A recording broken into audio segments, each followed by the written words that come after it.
Withdrawing money from Cash App after an account review can be straightforward if you follow the right steps. Here is a simple guide to help you through the process. Step 1. Open Cash App. Launch the Cash App on your mobile device. Ensure you are logged into your account to access your funds. Step 2. Check account status.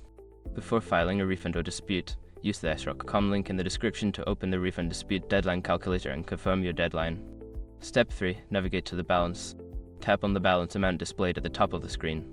This will take you to the section where you can manage your funds. Step 4. Select Withdraw.